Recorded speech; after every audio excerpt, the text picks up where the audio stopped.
सबको हिंदी का संपूर्ण मैराथन आप सभी को पढ़ाऊँगा, जो कि परीक्षाओं में अति आवश्यक है और महत्वपूर्ण भी है।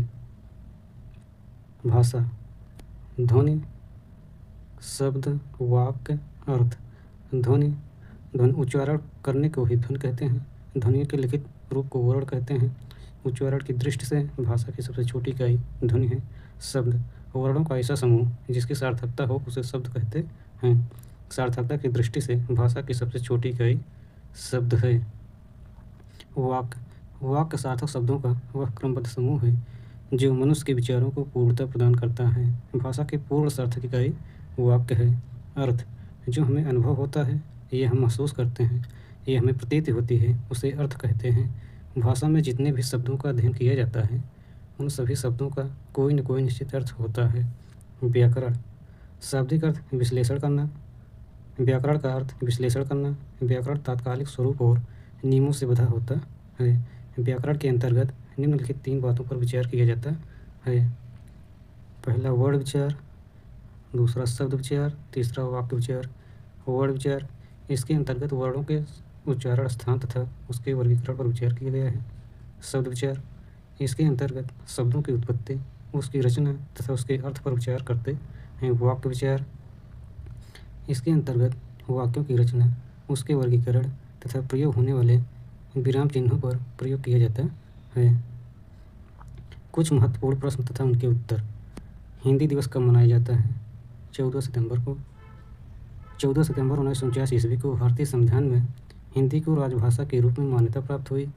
भारतीय संविधान के भाग 17 के अनुच्छेद 343 से लेकर 351 में राजभाषा के रूप में वर्णन है। अनुच्छेद 343 में कहा गया है कि संघ की राजभाषा हिंदी तथा लिपि देवनागरी है। खड़ी बोली का जनक माना जाता है अमीर खुसरो को। अमीर खुसरो का जन्म उत्तर प्रदेश के एटा जिले कासगंज के पटियाली ग्राम में हुआ था। अमीर खुसरो को तूतिए हिंद, हिंदुस्तानी तोता के नाम से भी जाना जाता है। हिंदी किस भाषा का शब्द है? फारसी भाषा का। हिंदी का मूल आधार कौन सी भाषा है? संस्कृत। कौन सा ऐसा स्वर है जिसकी कोई मात्रा नहीं होती है? छोटा आ। हिंदी में मूल स्वरों की संख्या कितनी है? 4। अ, ई, उ, ऋ। हिंदी में वर्तमान में कुल स्वरों की संख्या 11 है। लुंठित व्यंजन किसे कहते हैं? हर्रा को लुंठित व्यंजन कहते हैं। फारसी व्यंजन किसे कहते हैं? ल। अर्धस्वर के अंतर्गत किन व्यंजनों को रखा गया है? य, व। स्पर्श संघर्षी व्यंजन के अंतर्गत कौन कौन से वर्ण आते हैं? च, छ, ज, झ। स्पर्शी व्यंजन के अंतर्गत कौन कौन से वर्ण आते हैं? स, स। हिंदी में वर्गीय व्यंजनों की संख्या कितनी है? 25। क से म तक। हिंदी में द्विगुण या उत्क्षिप्त व्यंजनों की संख्या अढ़ा। हिंदी में व्यंजनों की संख्या 33 है। हिंदी में उपसर्गों की संख्या 10 है। संस्कृत में उपसर्गों की संख्या 22 है। हिंदी की व्युत्पत्ति। फारस, ईरानी, सिंध, उत्तर पूर्वी, उत्तर, दक्षिण पूर्व, पश्चिम। हिंदी को सर्वप्रथम सिंध कहा जाता था, फिर हिंद कहा जाता था, फिर हिंद, फिर ई प्रत्यय लगाकर हिंदी कहा जाने लगा। भारत का विकास। भारत नहीं दोस्तों, भाषा का विकास। संस्कृत, पाली, प्राकृत, अपभ्रंश, हिंदी। सबसे पहले संस्कृत भाषा, फिर पाली, फिर प्राकृत, फिर अपभ्रंश, फिर हिंदी। भाषा। भारत, विश्व। भारत में 1652 भाषा बोली जाती है। विश्व में 2800 या 3000 भाषा बोली जाती है। भाषा परिवार। भारत में 4 भाषा परिवार हैं, विश्व में 13। भारत द्रविड़, राष्ट्रिक, भारोपी, चीनी, तिब्बती। भारोपी 73% बोली जाती है। हिंदी भाषा मुख्यतः भारोपी भाषा परिवार से बोली जाती है। संस्कृत भाषा को आर्य भाषा या देव भाषा कहा जाता है। लिपि। भाषा के लिखने की रीत को ही लिपि कहते हैं। लिपि के विकास का क्रम। ब्राह्मी लिपि, गुप्त लिपि, कुटिल लिपि, देवनागरी लिपि। सबसे प्राचीनतम लिपि ब्राह्मी लिपि मानी जाती है। देवनागरी लिपि का सर्वप्रथम प्रयोग गुजरात राज्य में हुआ है। इसके प्रयोगों में राजा जयभट्ट सिंह ने 8वीं सदी में वहाँ के शिलालेखों या पत्थर पर हस्ताक्षर के माध्यम से किया है। देवनागरी लिपि को प्रधान लिपि भी कहा जाता है। देवनागरी लिपि को वैज्ञानिक लिपि भी कहा जाता है। संस्कृत, पाली, प्राकृत, अपभ्रंश, हिंदी, नेपाली, मराठी, महाराष्ट्री की लिपि देवनागरी लिपि है। भारत में सर्वाधिक लोगों द्वारा बोली जाने वाली भाषा हिंदी देवनागरी है। संविधान के अनुच्छेद 343(1) के अनुसार हिंदी भारत की राजभाषा है। हिंदी दिवस 14 सितंबर 1949 से प्रतिवर्ष 14 सितंबर को मनाया जाता है। हिंदी का विकास करने और उसे प्रसारित करने के उद्देश्य से विश्व हिंदी सम्मेलनों की शुरुआत की गई और प्रथम विश्व हिंदी सम्मेलन 10 जनवरी 1975 को नागपुर में आयोजित हुआ था। इसलिए इस दिन को विश्व हिंदी दिवस के रूप में मनाया जाता है। हिंदी दिवस 14 सितंबर, विश्व हिंदी दिवस 10 जनवरी। वर्णमाला। वर्ण भाषा की सबसे छोटी इकाई ध्वनि होती है। ध्वनि को ही वर्ण भी कहा जाता है। वर्ण के लिखित रूप को अक्षर कहा जाता है। वर्णमाला। वर्णों के सुव्यवस्थित समुदाय को ही वर्णमाला कहा जाता है। हिंदी वर्णमाला में अक्षरों की संख्या कुल संख्या 52 होती है। हिंदी वर्णमाला को 2 भागों में विभाजित किया गया है। स्वर, व्यंजन। स्वर, जिन वर्णों का उच्चारण स्वतंत्र रूप से होता है उन्हें स्वर कहते हैं। हिंदी वर्णमाला में स्वरों की संख्या कुल स्वरों की संख्या 11 होती है। जैसे अ, इ, उ, ऋ, इ, ऐ, उ, औ। छोटा आ की कोई मात्रा नहीं होती है। नोट, हिंदी वर्णमाला में मात्राओं की संख्या 10 होती है। छोटा आ की मात्रा नहीं होती है। आ को केंद्रीय स्वर, मध्य स्वर, उदासीन स्वर कहा जाता है। मात्रा के आधार पर स्वरों का वर्गीकरण। ह्रस्व स्वर, दीर्घ स्वर, प्लुत स्वर। ह्रस्व स्वर, जिन वर्णों के उच्चारण में सबसे कम समय लगता है उसे ह्रस्व स्वर कहते हैं। इनकी संख्या 4 होती है। जैसे अ, इ, उ, ऋ। नोट, इसे एक मात्रिक स्वर भी कहा जाता है। इसे मूल स्वर, लघु स्वर भी कहा जाता है। दीर्घ स्वर, जिन वर्णों के उच्चारण में ह्रस्व स्वर का 2 गुना समय लगता है उन्हें दीर्घ स्वर कहते हैं। इनकी संख्या 7 होती है। जैसे आ, इ, उ, ए, ऐ, ओ, औ। मुख्य रूप से दीर्घ स्वरों की संख्या 3 होती है। जैसे आ, इ, उ। नोट, इसे द्विमात्रिक तथा गुरु स्वर भी कहा जाता है। प्लुत स्वर, जिन वर्णों के उच्चारण में ह्रस्व स्वर का 3 गुना समय लगता है उन्हें प्लुत स्वर कहते हैं। जैसे ओम, राम। इसका प्रयोग किसी को बुलाने या पुकारने के लिए किया जाता है। संयुक्त स्वर, 2 भिन्न स्वरों के योग से बना शब्द संयुक्त स्वर कहलाता है। इनकी संख्या 4 होती है। जैसे ए, ऐ, ओ, औ। ए आ धन ई के मिलने से बनता है। ऐ आ धन ई के मिलने से बनता है। ओ आ धन ऊ के मिलने से बनता है। औ आ धन ओ के मिलने से बनता है। अयोग वाह, यह न तो स्वर है और न ही व्यंजन, बल्कि योग न रहने पर भी जो साथ रहे उसे अयोग वाह कहते हैं। इनकी संख्या 2 होती है। जैसे अंग, अह, अंग, अनुस्वार, अह, विसर्ग। ओठ के आधार पर स्वर के भेद। वृत्तमुखी स्वर, आवृत्तमुखी स्वर। वृत्तमुखी स्वर में उ, ओ, ओ। आवृत्तमुखी स्वर आ, इ, ऐ। वृत्तमुखी स्वर, जिन ध्वनियों के उच्चारण में दोनों ओठ गोलाकार या वृत्ताकार रूप ले लेता है उसे वृत्तमुखी स्वर कहते हैं। इनकी संख्या 4 होती है। उ, ओ, उ, औ। आवृत्तमुखी स्वर, जिन ध्वनियों के उच्चारण में दोनों ओठ गोलाकार या वृत्ताकार का रूप न ले उसे आवृत्तमुखी स्वर कहते हैं। इनकी संख्या 6 होती है। आ, इ, ऐ। जीभ के आधार पर स्वर के भेद। अग्रस्वर, मध्य स्वर, पश्च स्वर। अग्रस्वर इ, ऐ। मध्य स्वर अ, पश्च स्वर आ, उ, ओ, औ। अग्रस्वर, जिन ध्वनियों के प्रयोग में जीभ का आगे का भाग काम करता है उसे अग्रस्वर कहते हैं। इनकी संख्या 4 होती है। इ, ऐ। मध्य स्वर, जिन ध्वनियों के उच्चारण में जीभ का मध्य भाग काम करे उसे मध्य स्वर कहते हैं। इनकी संख्या 1 है। जैसे अ। पश्च स्वर, जिन ध्वनियों के उच्चारण में जीभ का पीछे का भाग काम करता है उन्हें पश्च स्वर कहते हैं। इनकी संख्या 5 होती है। जैसे आ, उ, ऊ, औ। मुख के प्रयोग के आधार पर स्वर के भेद। वृत्तमुखी, अर्धवृत्तमुखी। मुख के प्रयोग के आधार पर स्वर के भेद। विवृत स्वर, अर्धविवृत स्वर, समृत स्वर, अर्धसमृत स्वर। विवृत स्वर मतलब खुला स्वर अ। अर्धविपरीत स्वर आधा खुला स्वर अ, ऐ, औ। समृत स्वर बंद स्वर इ, उ। अर्धसमृत स्वर आधा बंद स्वर ए, ओ। व्यंजन, हल, प्रत्याहार जो स्वरों की सहायता से बोले जाते हैं उसे व्यंजन कहते हैं। हिंदी वर्णमाला में व्यंजनों की संख्या कुल संख्या 33 होती है। प्रत्येक व्यंजन में आ की धुन समाहित होती है। जैसे क और अ। व्यंजन के भेद: स्पर्श व्यंजन, अंतस्थ व्यंजन, ऊष्म व्यंजन। स्पर्श व्यंजन या वर्गीय व्यंजन जिन वर्णों के उच्चारण में जिह्वा, कंठ, ताल, मूर्धा, दंत, ओष्ठ को स्पर्श करती है उसे स्पर्श व्यंजन कहते हैं। इसकी संख्या 25 होती है। क वर्ग क, ख, ग, घ, अंग, कंठ। च वर्ग च, छ, ज, झ, ञ, तालु। ट वर्ग ट, ठ, ड, ढ, ड़, मूर्ध। त वर्ग त, थ, द, ध, न, दंत। प वर्ग प, फ, ब, भ, म, ओष्ठ। अंतस्थ वर्ण इसका शाब्दिक अर्थ स्वर और व्यंजन के बीच में स्थित होता है। इसके उच्चारण में जिह्वा, ताल, मूर्धा, दंत के पास जाती है परंतु स्पर्श नहीं करती है। इसकी संख्या 4 होती है। य, र, ल, व। य, व को अर्धस्वर कहा जाता है। र को वृत्त, कंपनजात, लुंठित, लोढ़ित, प्रकंपित वर्ण के नाम से जाना जाता है। ल को पार्श्विक वर्ण के नाम से जाना जाता है। ऊष्म व्यंजन जिन वर्णों के उच्चारण में ध्वनि रगड़ या घर्षण के साथ निकले तथा ऊष्मा पैदा करे तो उसे ऊष्म व्यंजन कहते हैं। इसकी संख्या 4 होती है। जैसे स, स, स, ह। ह को काकल वर्ण भी कहा जाता है। नोट इसे संघर्षी वर्ण भी कहा जाता है। नोट च वर्ग को स्पर्श संघर्षी वर्ण कहा जाता है। संयुक्त व्यंजन दो भिन्न व्यंजनों के योग से बना व्यंजन संयुक्त व्यंजन कहलाता है। इसकी संख्या 4 होती है। जैसे छ, क प्लस स के मिलने से बनता है त्र। आधा त प्लस आधा र प्लस पूर्व अ के मिलने त्र बनता है ज्ञ। ज प्लस ञ प्लस अ के मिलने से बनता है स्र।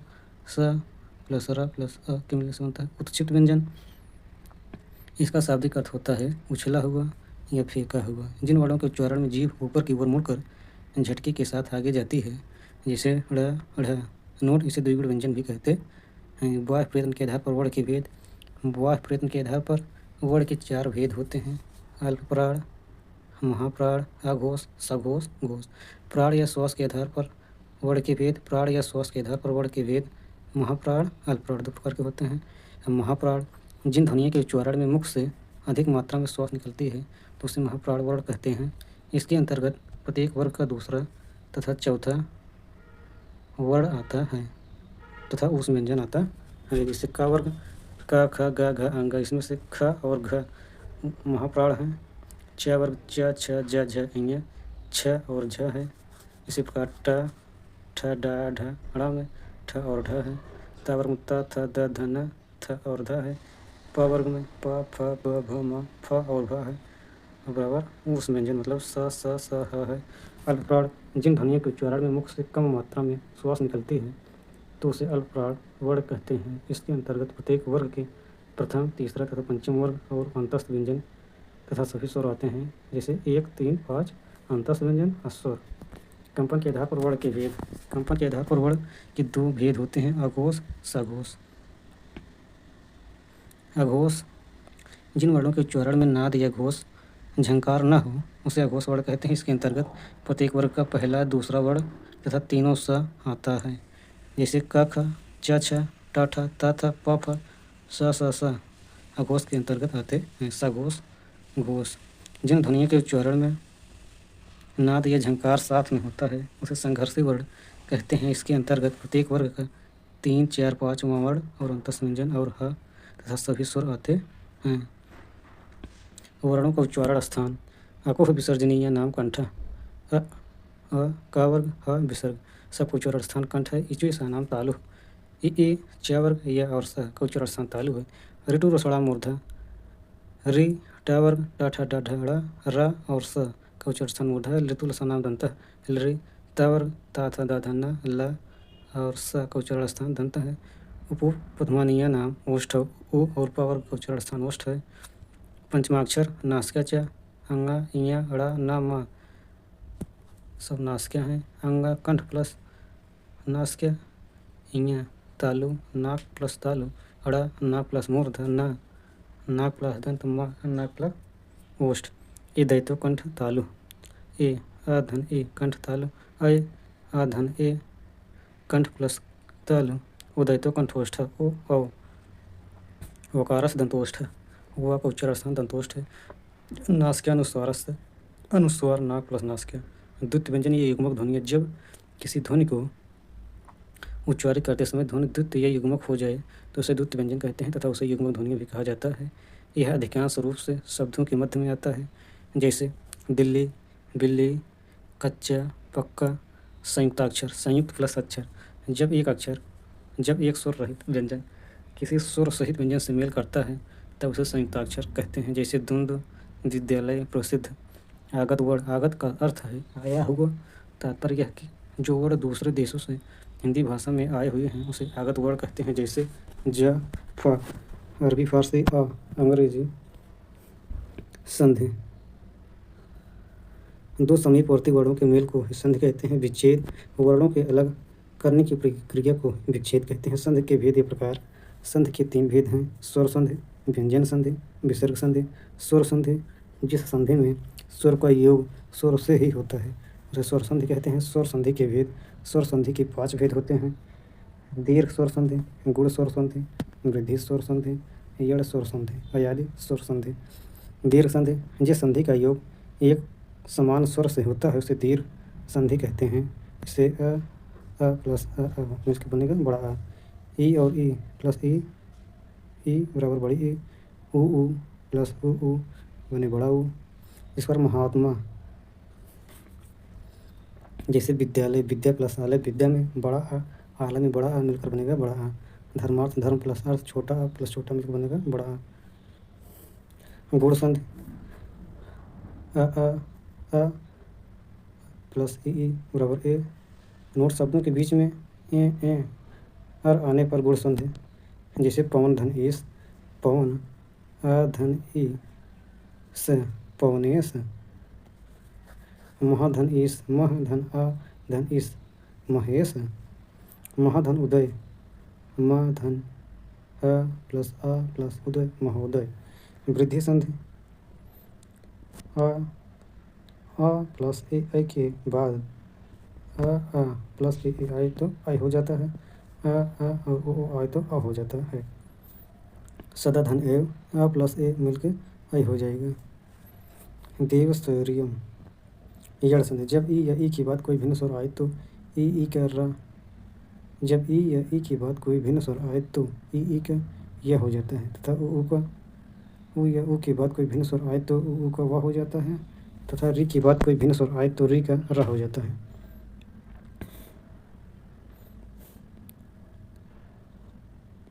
अयादि संधि, ए की बात भिन्न स्वर आए तो ऐ की बात भिन्न स्वर आए तो आय, ओ की बात भिन्न स्वर आए तो अव की बात भिन्न स्वर आए तो आव। एग्जाम्पल: निधन अन, पोधन अन। ठीक, यदि यह व से पहले पूर्ण अक्षर आए तो अयादि संधि होती है। जैसे शयन, चयन, भवन, शयन से धन अन, चयन चे धन अन, भवन का भू धन अन। व्यंजन संधि, जहाँ व्यंजन की बात कोई स्वर या व्यंजन कुछ भी आए तो वहाँ व्यंजन संधि होती है। अच प्लस अंत, अजंत।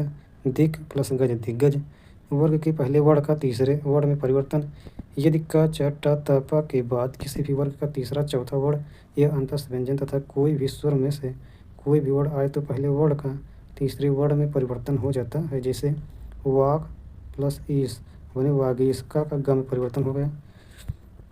जगत प्लस आनंद, जगदानंद। जगत प्लस ईस, जगदीश। सत प्लस आचार, सदाचार। इच प्लस इज्जत, इज्जत। वर्ग के पहले वर्ण का पांचवें वर्ण में परिवर्तन। यदि क, च, ट, त, प वर्ग के बाद किसी भी वर्ग का पांचवा वर्ण आए तो पहले वर्ण का पांचवें वर्ण परिवर्तन हो जाता है। जैसे उत धननति, उन्नति। सठ धनमास, षडमास। जगत प्लस नाथ, जगन्नाथ। माँ से संबंधित नियम, यदि माँ की बात कोई स्पर्शी व्यंजन का से माँ तक आए तो माँ का अनुस्वार में बदल जाएगा या बाद वाले वर्ण का पांचवें वर्ण में परिवर्तन हो जाएगा। जैसे सम प्लस पूर्ण, संपूर्ण। परम, पम प्लस चम, पंचम। सम प्लस गति, संगति। यदि माँ के बाद अंतस्थ या अलावा या ऊष्म व्यंजन स ह आए तो माँ का सदैव अनुस्वार हो जाता है। जैसे सम प्लस विधान, संविधान। सम प्लस सार, संसार। सम प्लस योग, संयोग। सम प्लस रक्षण, संरक्षण। यदि माँ के बाद माँ आए तो माँ का परिवर्तन किसी में नहीं होगा। जैसे सम प्लस मान, सम्मान। सम प्लस मत, सम्मति। ता से संबंधित नियम, यदि ता के बाद च या छ हो तो ता का परिवर्तन च में हो जाएगा। जैसे तत् प्लस छाया, तत्छाया। सत प्लस चरित, सच्चरित। यदि ता के बाद टा या ठ आए तो ता का परिवर्तन टा में हो जाएगा। जैसे तत् प्लस टीका, तत्टीका। बृहत प्लस टीका, बृहत टीका। यदि ता के बाद ड या ढ आए तो ता का परिवर्तन ड में हो जाएगा। जैसे उत प्लस डयन उड्डयन। यदि ता के बाद ला आए तो ता का परिवर्तन ला में हो जाता है, जैसे तत धन लीन तल्लीन, उत धन लेख उल्लेख, उत धन लास उल्लास। यदि ता के बाद स आए तो ता का परिवर्तन च में और स का परिवर्तन च में हो जाएगा, जैसे तत धन शिव तत्शिव, उत धन श्वास उच्छ्वास। यदि ता के बाद ह आए तो ता का द में तथा ह का ध में परिवर्तन हो जाएगा, जैसे उत प्लस धार उद्धार, तत प्लस अधित तद्धित। यदि ता के बाद क ख त थ प फ स आए तो ता का कोई परिवर्तन नहीं होगा, जैसे तत धन काल तत्काल, उत धन काल उत्कल, उत धन खनन उत्खनन, उत धन थान उत्थान, उत धन ताप उत्ताप। स का स हो जाना। यदि स के पहले छोटा आ या बड़ा आ स्वर को छोड़कर कोई भिन्न स्वर आए तो स का स हो जाएगा, जैसे वि प्लस सम विषम, अभि प्लस एक अभिषेक, सु प्लस सम सुषम। च जुड़ना। यदि अ ए उ के बाद छ आए तो संधि करते समय च जुड़ जाता है, जैसे स्व प्लस छंद स्वच्छंद, परि प्लस छेद परिच्छेद, अनु प्लस छेद अनुच्छेद। न कड़ा होना। जब रि र स के बाद न हो और बीच में क वर्ग प वर्ग कोई स्वर अनुस्वर या व ह आता है तो वह न कड़ा हो जाता है, जैसे रि प्लस न ऋण, पोष प्लस अन पोषण। प्रश्न निम्नलिखित शब्दों के संग विच्छेद कीजिए। भगवत गीता भगवत प्लस गीता, वाक्जाल वाक प्लस जाल, वांग्मय वाक प्लस मय, पद्धत पद प्लस हत, रामायण राम प्लस आयन। तल्लीन तत धल्लीन व्यंजन संधि सब हो जाएगा। विसर्ग संधि विसर्ग प्लस स्वर व्यंजन विसर्ग। विसर्ग के साथ स्वर अथवा व्यंजन के मेल से होने वाले विकार को विसर्ग संधि कहते हैं। विसर्ग संधि में प्रायः विसर्ग में ही परिवर्तन होता है। यहाँ पर यह विशेष ध्यान देने वाली बात यह है कि विसर्ग के साथ विसर्ग का मेल नहीं होता है। नियम नंबर 1, विसर्ग के बाद च छ। यदि विसर्ग के बाद च छ आए तो विसर्ग के स्थान पर तालव्य स हो जाता है, जैसे हरिः प्लस चंद्र हरिश्चंद्र, दुह प्लस चरित दुश्चरित, निः धनचल निश्चल।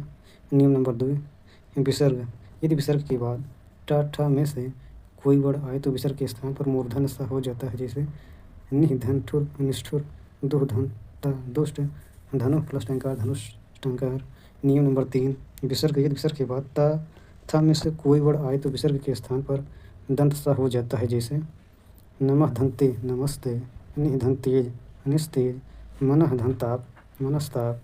नियम नंबर 4, यदि विसर्ग के बाद तालव्य स में से कोई वर्ण आए तो विसर्ग का परिवर्तन स में हो जाता है, जैसे दुह धन शासन दुःशासन, निः धन शुल्क निःशुल्क, दुह प्लस साहस दुस्साहस। नियम नंबर 5, यदि विसर्ग के पहले ई या उ तथा विसर्ग के बाद क ख प फ में से कोई वर्ण आए तो विसर्ग के स्थान पर श हो जाता है, इससे निः धन कपट निष्कपट, दुह प्लस परिणाम दुष्परिणाम, निः प्लस फल निष्फल।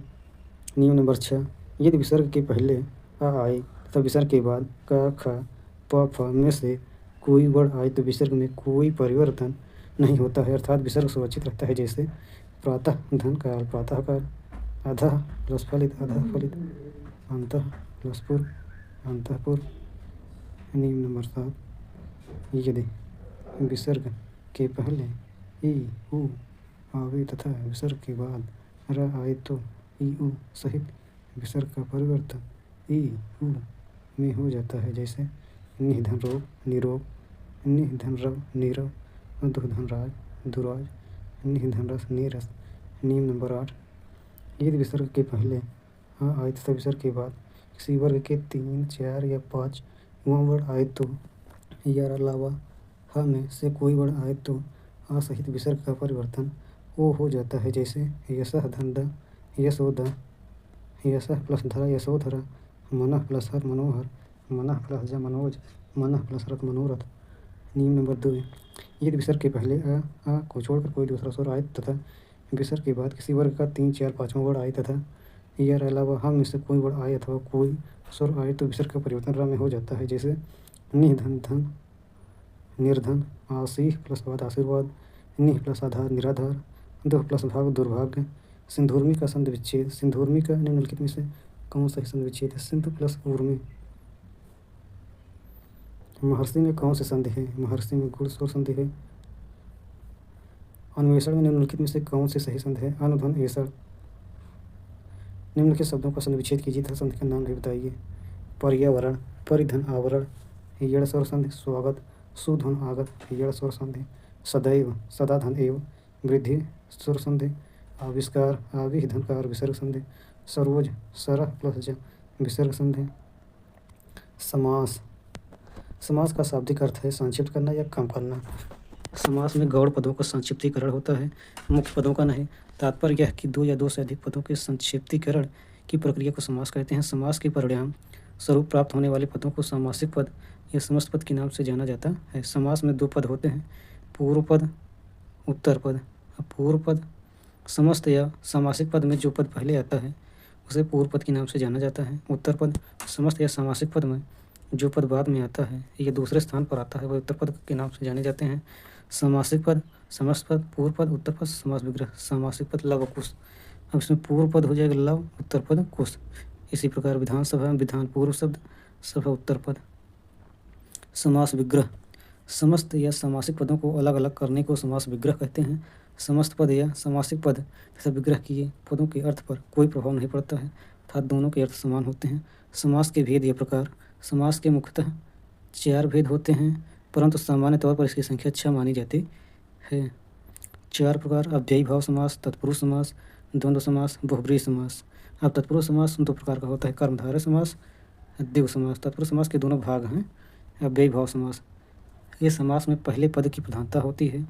इस समास का पहला पद किसी न किसी अव्यय के रूप में आता है। यह अव्यय का अर्थ है जो व्यय न हो था, जिसमें किसी भी प्रकार का परिवर्तन या बदलाव न हो। यथा, प्रति, उप, ब, बे, ब अव्ययी भाव समास सूचक अव्यय हैं, जैसे यथाशक्ति, शक्ति के अनुसार, यथाक्रम, क्रम के अनुसार, यथाशीघ्र, जितना शीघ्र हो, उपकूल, कूल मतलब किनारा के निकट, उपाध्यक्ष, अध्यक्ष के समीप, नोट। यहाँ पर पदों की आवृत्ति हो जाए जहाँ पर पदों की आवृत्ति हो जाए वहाँ भी अव्ययी भाव समास होता है, जैसे धीरे धीरे, रोते रोते, गाते गाते, रातों रात, दिनों दिन, हंसते हंसते, सब में अव्ययी भाव समास है। तत्पुरुष समास, इस समास में दूसरे पद की प्रधानता होती है। इसके समस्त या सामासिक पद पर किसी न किसी कारक चिन्ह से जुड़े होते हैं।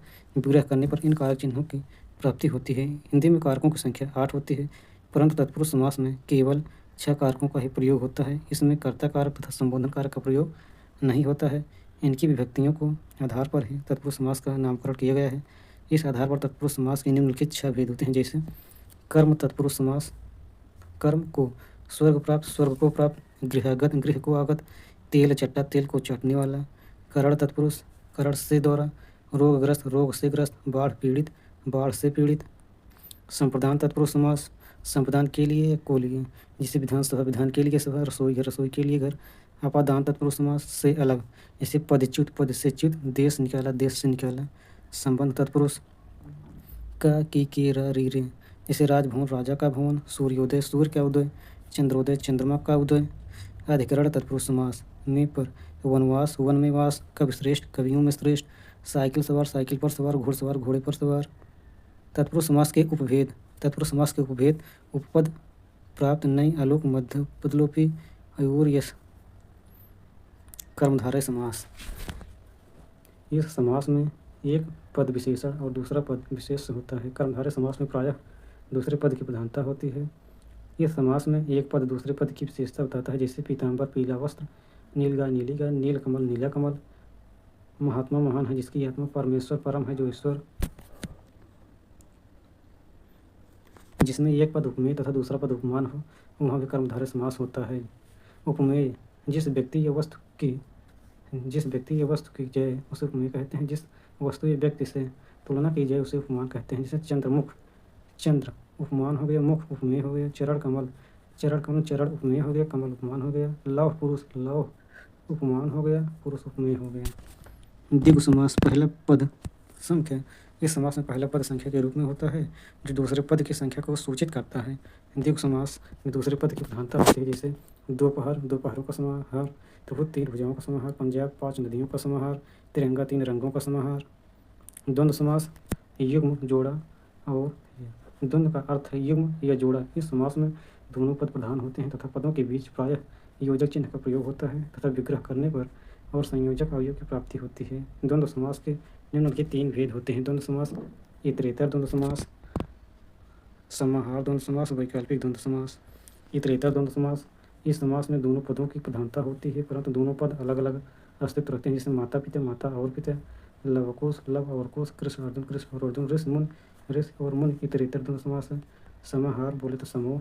समाहार का अर्थ है समूह। इसमें दोनों पद मिलकर समूह को बोध कराते हैं, जैसे यह कि दोनों पद अलग अलग अस्तित्व नहीं रखते हैं, जैसे हाथ पैर, हाथ और पैर, रुपये पैसा, रुपये और पैसा, अन्न जल, अन्न और जल, संपूर्ण भोजन की अर्थ में। वैकल्पिक द्वंद्व समास: इस समास के दोनों पद विपरीत भाव को प्रकट करते हैं। इसके विग्रह में यह अथवा का प्रयोग किया जाता है, जैसे न्याय अन्याय, न्याय या अन्याय, पाप पुण्य, पाप या पुण्य, धर्म धर्म, धर्म या अधर्म, सत्य असत, सत्य असत। बहुव्रीहि समास: इस समास में दोनों पदों में से किसी भी पद की प्रधानता नहीं होती है, बल्कि दोनों पदों के सहयोग से एक अलग अर्थ निकलता है। बहुव्रीहि समास के निम्नलिखित 4 भेद होते हैं: समानाधिकरण, व्यधिकरण, तुल्य योग, व्यतिहार बहुव्रीहि समास। समानाधिकरण बहुव्रीहि समास: समान विभक्तियों के प्रयोग होने पर समानाधिकरण बहुव्रीहि समास होता है। व्यधिकरण बहुव्रीहि समास: असमान विभक्ति वाले पदों को व्यधिकरण बहुव्रीहि समास कहते हैं। सह तुल्य योग बहुव्रीहि समास: जिस समास में सह का प्रयोग होता है परंतु इसके समस्त या समासिक पद में सह के स्थान पर केवल स हो जाता है, जैसे बल के साथ है जो वह सबल, सपत्नीक, पत्नी के साथ है जो वह सपत्नीक। व्यतिहार बहुव्रीहि समास: जहाँ पर घात प्रतिघात सूचित हो वहाँ व्यतिहार बहुव्रीहि समास होता है, जैसे मुक्का मुक्की, घूसा घूसी, कहा सुने।